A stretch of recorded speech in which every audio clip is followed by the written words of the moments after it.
Laura Mitchell lived in a quiet neighborhood on the edge of Seattle, in a house that had grown too large for just one person. Her son, Ethan, had left for college months ago, and though she was proud of him, the silence in the home was unbearable. Every corner reminded her of when the house was full of life. The laughter, the arguments, the sound of music coming from Ethan's room. Now, only the ticking of the clock and the hum of the refrigerator kept her company. One rainy afternoon, Laura stood by the window with a cup of coffee, watching the gray sky pour down. She liked the rain, but lately, it only made her feel lonelier. Her life had slowed down since the divorce, and though she filled her days with work and chores, something still felt missing. That was when her phone rang. "Hey, Mrs. Mitchell, it's Ryan." The name made her pause. Ryan Cooper, Ethan's best friend since high school. She remembered him clearly, a cheerful boy who used to come over almost every weekend, eating snacks and playing video games with Ethan until midnight. He had been like family back then, but it had been years since she last saw him. "Oh, Ryan, it's been ages. How are you?" she asked, surprised by how happy she sounded. "I'm good," he said, his voice deeper and more mature than she remembered. "Actually, I just moved back to Seattle for work. I was wondering if I could drop by one of these days, maybe catch up." Laura hesitated for a moment, glancing around her quiet house. "Of course, Ryan, you're always welcome here." They agreed on later that evening. After hanging up, Laura found herself cleaning up the living room, something she rarely bothered with anymore. She didn't understand why she cared, but she wanted everything to look nice. Maybe it was just because Ryan was like family, she told herself. Or maybe, deep down, she just wanted company again. When the doorbell finally rang, she opened the door and froze.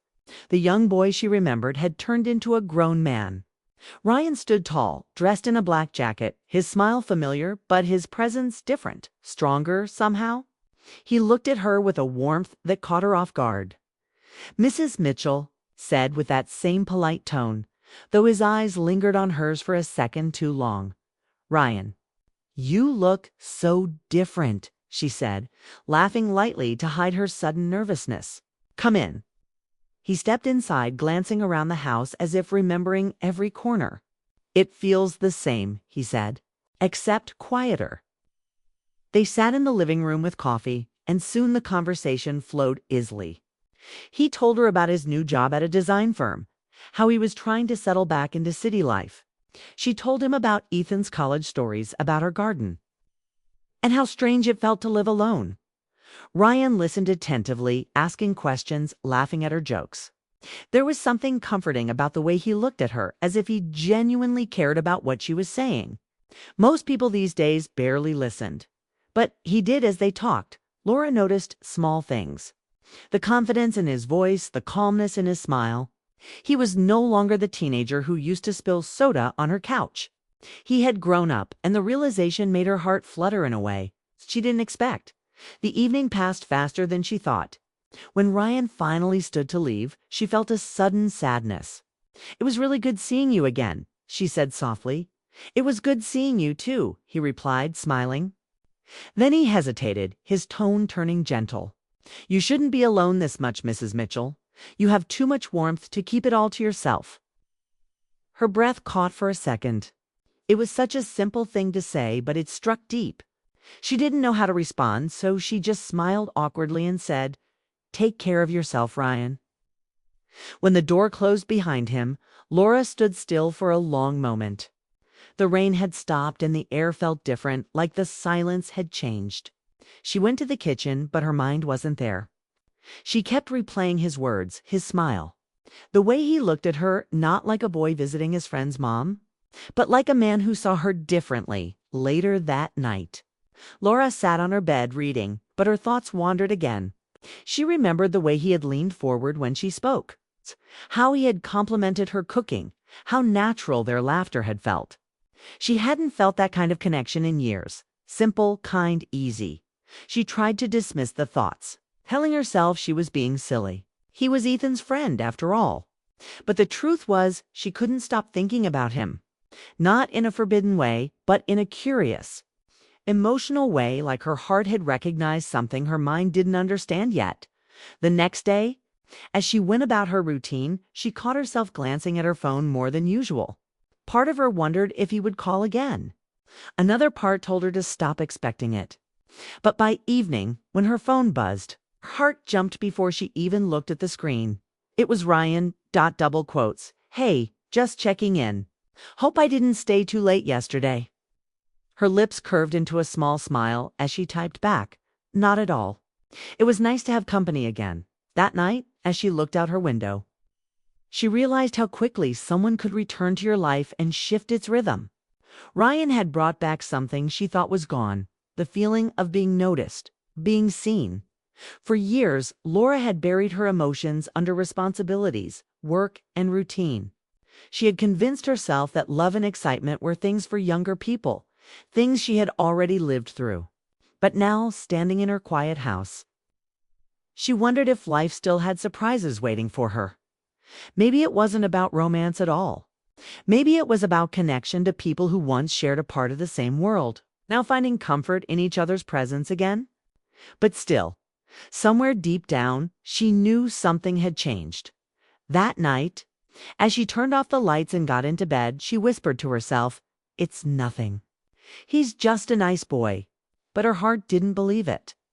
Outside, the rain began again, soft and steady. The house was still quiet, but this time the silence didn't feel heavy. It felt alive, like something new was beginning, something she didn't yet have words for. And as she closed her eyes, one thought lingered in her mind. Why did his words sound so gentle, yet stay with me so long? She didn't know what the next day would bring, but for the first time in a long while, Laura didn't feel invisible anymore. The spark had returned, quiet, unexpected, and impossible to ignore. Days turned into weeks, and Ryan started stopping by more often. Sometimes he brought coffee, sometimes groceries, and sometimes he came just to say hello. Laura tried to tell herself it was harmless. He was just her son's friend, being kind. But with every visit, she began to feel the quiet rhythm of her days change. The house didn't feel as empty when he was around. He would show up in the evenings after work, his jacket still damp from the Seattle rain, smiling the same easy smile that always made her heart lift. "I was nearby," he'd say casually. "Thought I'd check in on you." She would laugh and tell him he didn't have to, but she never meant it. She liked it, his company, his stories, the warmth he brought with him. One afternoon, he helped her fix a broken kitchen shelf. She stood beside him, handing him screws and tools while he worked. He wasn't the awkward teenager she remembered. His movements were steady, confident. She caught herself watching him more than once, and quickly looked away each time. "You've always been good at this," she said, trying to sound casual. He smiled. "You used to say that when I helped Ethan build his projects." "Guess I still remember." Their laughter filled the kitchen, blending with the soft sound of rain outside. For the first time in a long while, Laura felt light.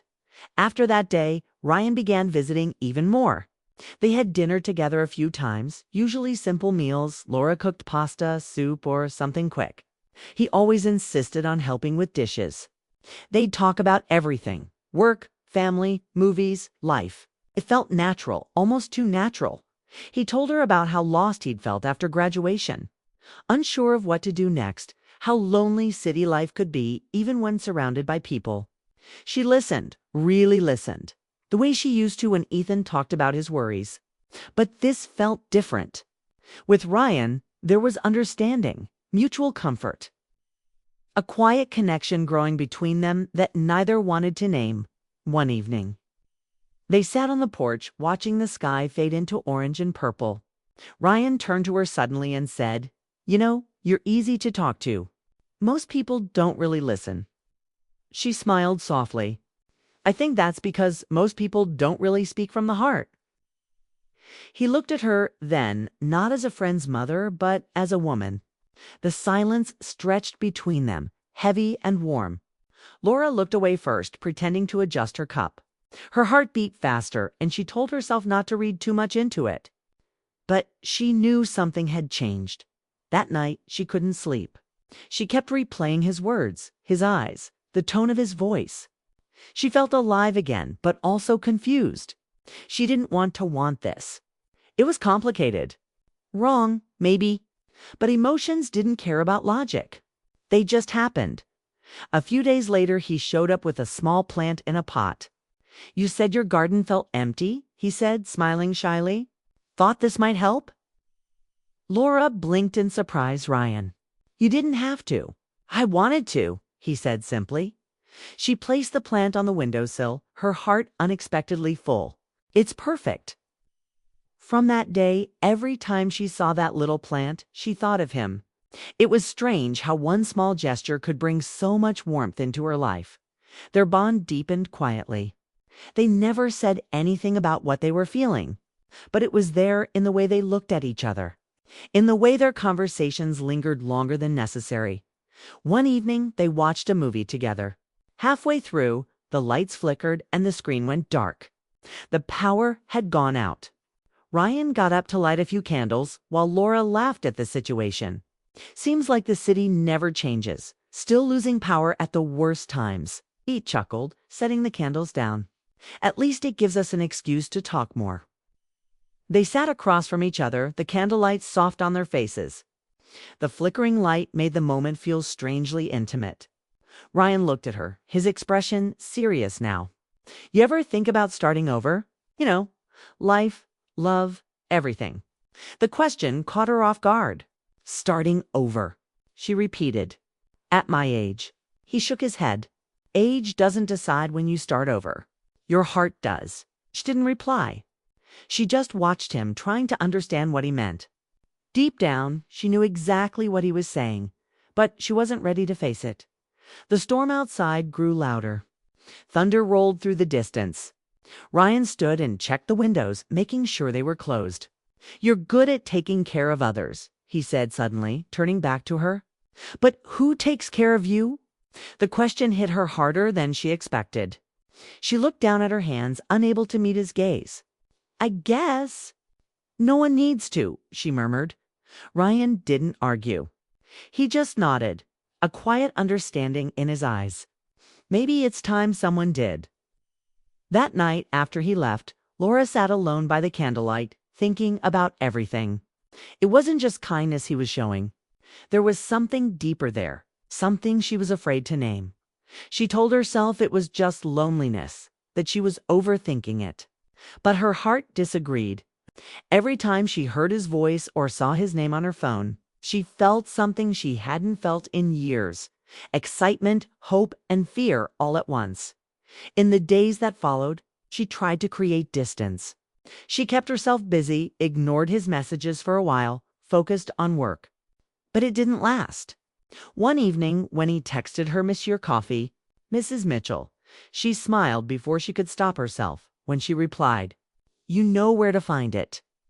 She knew she had already lost the battle her mind was trying to fight. The next time he came over, things felt different. More quiet, more real. They sat close on the couch, the air filled with words left unspoken. Ryan looked at her and said softly, "You've been there for everyone else your whole life. Don't you think you deserve to be seen too?" Her heart raced. She wanted to tell him to stop, to draw a line, but she couldn't. His sincerity disarmed her. There was no game, no hidden motive, just honesty. "Ryan," she whispered, "you don't know what you're doing." He smiled faintly. "I think I do." For a long time, neither of them spoke. The silence between them was louder than words. Laura's emotions spun between guilt and a strange, aching warmth. She had never expected her son's best friend, the boy who used to eat cereal in her kitchen, to be the one who made her feel human again. When he left that night, she stood by the door for a long time after it closed. Her reflection in the glass looked the same, but she didn't feel the same. Something had awakened inside her, something she thought had vanished years ago, and as she turned off the lights and walked upstairs, she whispered to herself, "This can't happen." But even as she said it, her heart didn't believe it. Outside, the night was calm again, the storm gone. But inside her, one had just begun. The rain came heavy that night, tapping against the windows like 1,000 whispers. Laura sat curled on the couch, a book open but unread. Her thoughts had been restless for days, circling around one name, Ryan. She had tried to push the feeling away, tried to tell herself it was wrong, but his kindness had rooted deep in her heart. He made her laugh again, made her feel seen again. And no matter how hard she fought it, she couldn't deny the truth anymore. She cared for him. Then came the sound of the doorbell. She hesitated, glancing at the clock. It was almost 9. Who would visit at this hour? When she opened the door, Ryan stood there, rain dripping from his jacket, a box in his hands. "Sorry it's late," he said, smiling softly. "Ethan asked me to drop these off, some of his old things from my place." "Oh, come in," Laura said quickly, stepping aside. The storm outside roared louder, and she could see how soaked he was. "You're freezing. I'll get you a towel." He followed her in, his shoes leaving wet marks on the floor.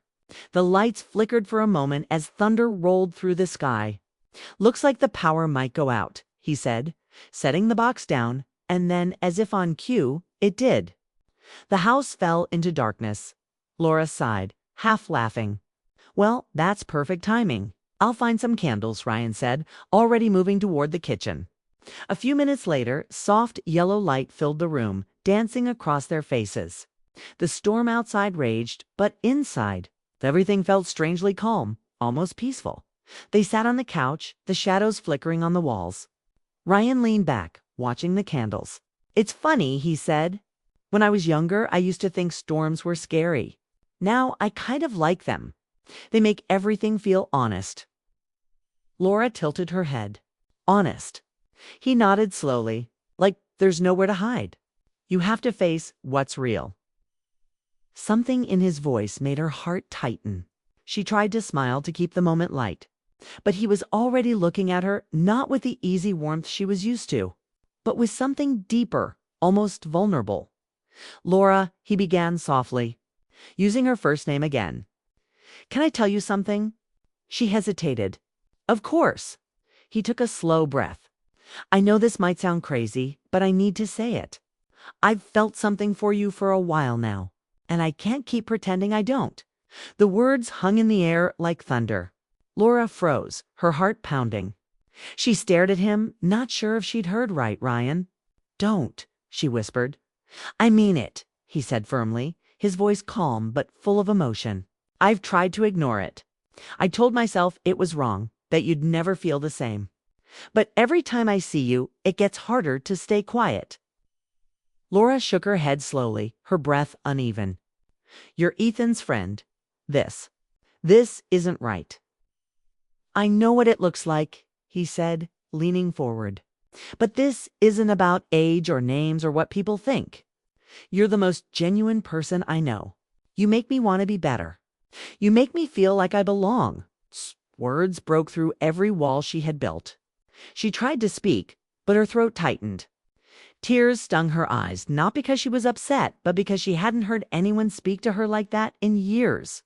Not since before her marriage had fallen apart. Not since she'd forgotten what being wanted, truly wanted, felt like. "Ryan," she whispered. "You don't know what you're saying," smiled faintly. "I do. Maybe you think this is just a phase or a loneliness talking, but it's not. You mean something to me." The sound of rain filled the silence that followed. Laura looked away, her heart a mess of emotions, guilt, confusion, and something dangerously close to longing. She wanted to tell him to leave, to end it before it went too far, but her heart didn't agree. Her heart wanted to stay right where it was, in that moment, in that warmth, in the honesty of what he'd just said. She stood, needing space to breathe. "You should go," she said quietly, though her voice trembled. He didn't move. "If you tell me you don't feel anything, I'll leave," he said softly. "But if you do, even a little, then please, don't pretend this isn't real." Her breath caught. The truth she had been avoiding now stood right in front of her. She turned toward the window, her reflection faint in the candlelight. "I don't know what I feel," she said honestly. "I just know that when you're here, I forget how lonely I am." "That's enough for me," he said quietly. She turned back to face him. His eyes were steady, sincere. There was no demand in his expression, no rush, just truth. And that scared her more than anything. "You should go," she said again, softer this time. He nodded, standing slowly. "All right." He walked to the door, paused, and looked back at her. "I'll give you space." But I meant every word. When he was gone, the house felt too quiet again. The storm was easing, but inside her, everything was louder. She sat on the couch, the candles still burning low, her heart beating faster than it had in years.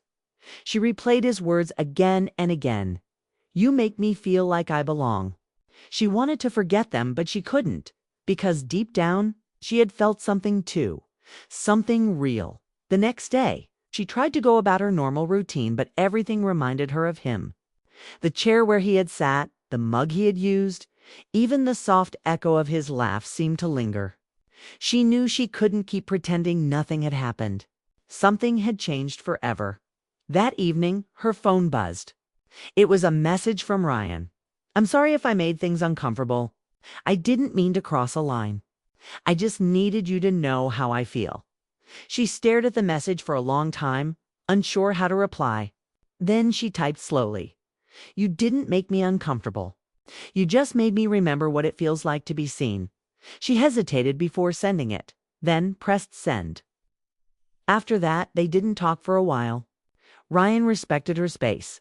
But every time it rained, Laura thought of that night of the candlelight, its words, and the quiet honesty that filled the room. She knew she was standing at a crossroad. Part of her wanted to shut the door, protect herself, move on. The other part, the one that had been silent for years, wanted to see where that truth could lead. Love had never followed rules.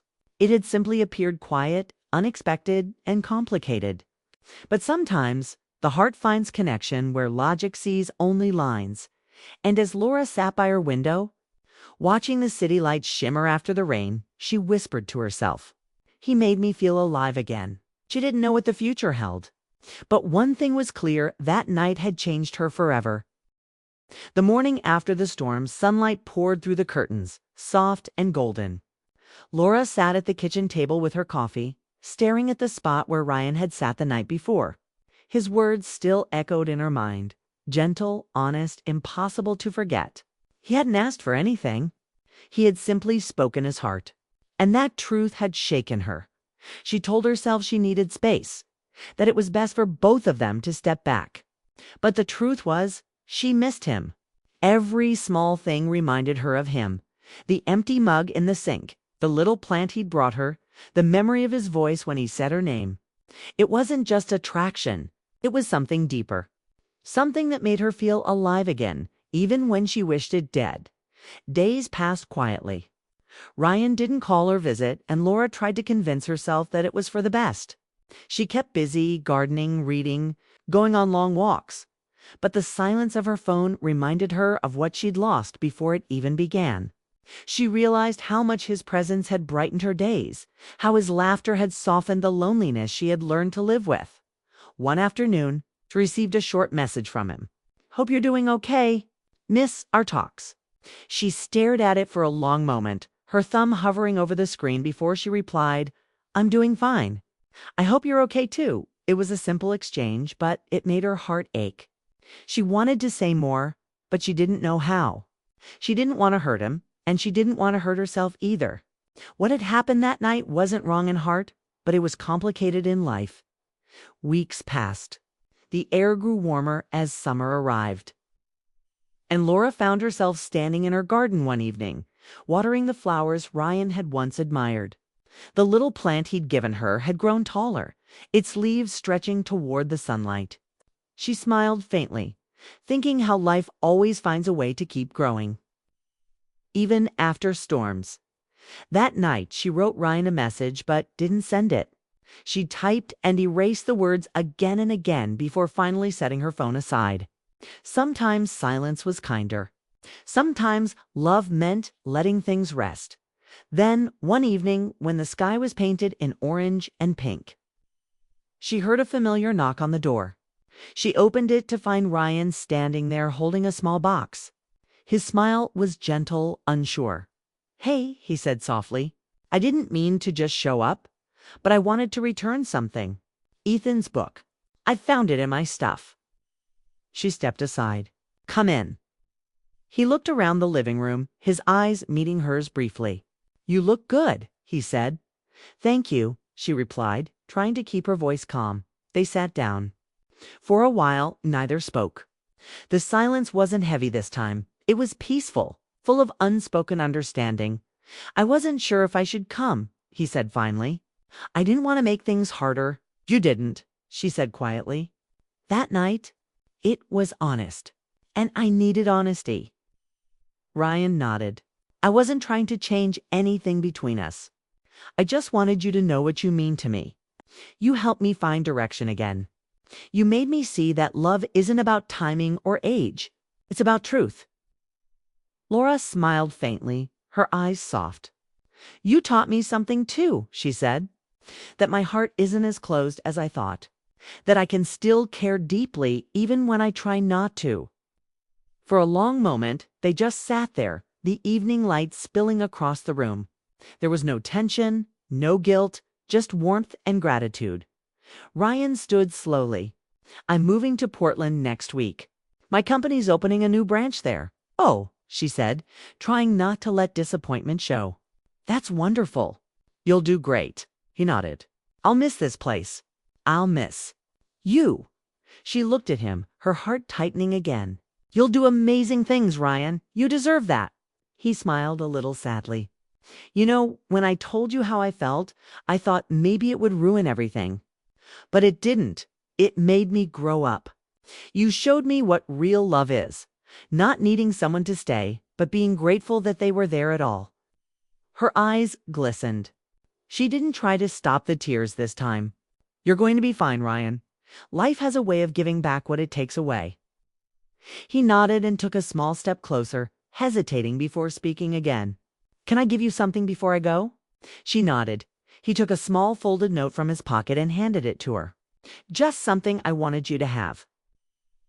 She unfolded it after he left. It wasn't long, just a few lines written in his familiar handwriting. "You once told me the world felt too quiet.